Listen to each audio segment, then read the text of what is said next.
Well, let's unpack all of this now with political scientist Xavier Abu Eid. He joins us from Ramallah in the occupied West Bank. Xavier, it's always good to have you on this news hour. Zaina there was explaining the sticking points when it comes to the latest ceasefire talks, and it feels for the last 2 weeks there has been some hope, cautious optimism, the term often used. This time, though, it appears no different. The sticking points are the same. No compromises are being made. Steve Witkoff expected to head to Doha soon. Do you think he could possibly push something through?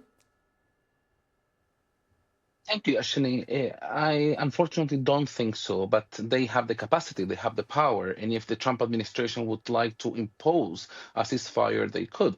It's American weapons that are actually keeping the the Israeli ongoing genocide going in Gaza, and therefore they have the power, the capacity, they have the relations in order to end this genocide. But there is a decision so far not to do so, and I think we witnessed last week during the visit of Israeli Prime Minister Netanyahu to the United States, that the U.S. seems not to have a clear policy vis-a-vis the region. And unlike Israel, the U.S. is separating the overall Palestinian issue from Gaza.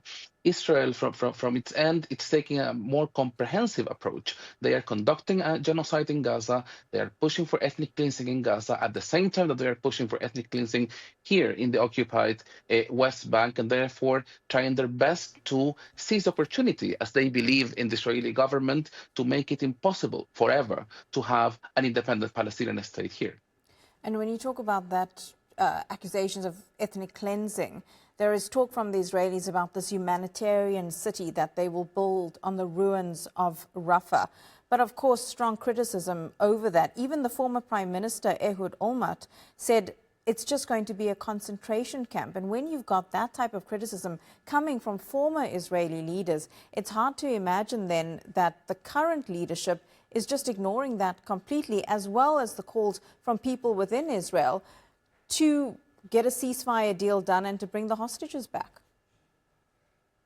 Because, Yashini, so far, the current Israeli government, they don't see the need to put an end to the situation. As Zaina was explaining before, Benjamin Netanyahu does not want to have his government collapsing. And so they are trying to gain time. The Israeli government now is trying its best to have to consolidate power and control here as well in the occupied West Bank. As we were speaking a few days ago, Yashini, if you remember, there is also a possibility that they may have an internal negotiation between Israeli parties and between Israel and the U.S., for example, to exchange a limited ceasefire in Gaza for the annexation of parts or the occupied West Bank. So the chances for Benjamin Netanyahu are out there. Unfortunately, it seems that no one in the international community is truly trying to stop what's going on here. The European Union at this state through Mrs. Callas is somehow trying to negotiate crime for crime. In other words, allowing Israel to continue committing the crimes they are committing, but to do less, for example, when it comes to humanitarian aid.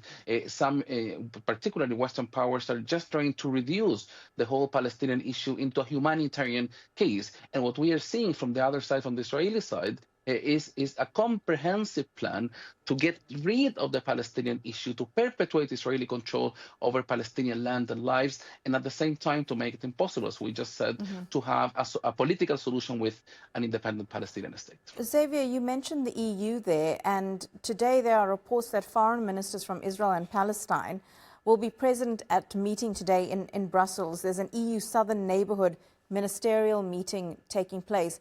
Should we be reading anything into that in terms of significance or progress? And no, I don't think so. And I believe that if the European Union was serious about achieving peace here, they should not be inviting the Israeli foreign minister. They should not be normalizing a government involved in an ongoing genocide. And I think that has been heavily criticized, not just by Palestinian civil society and human rights organizations, but also by many people, even within the European Parliament. The European Union is not taking a position, a clear position to end the genocide, is just trying to repeat old recycled slogans. And I think at this stage, there are basically two camps within the European Union. There is Spain, Ireland, and some other countries that are trying to push for accountability measures. There is on the other side, Germany, Italy, Austria, Greece, and others that are trying to push for to keep Israel accountability under the idea of prolonging dialogue with Israel. And unfortunately, it seems that Mrs. Callas and of course Ursula von der Leyen are on that camp, on the second camp, not to take action, not to impose sanctions, but to keep the dialogue. The thing is that as the dialogue continues, the massacres in Gaza are being multiplied, and plans to annex the occupied West Bank are being presented not just through the Israeli government, but also through the violence of Israeli settlers.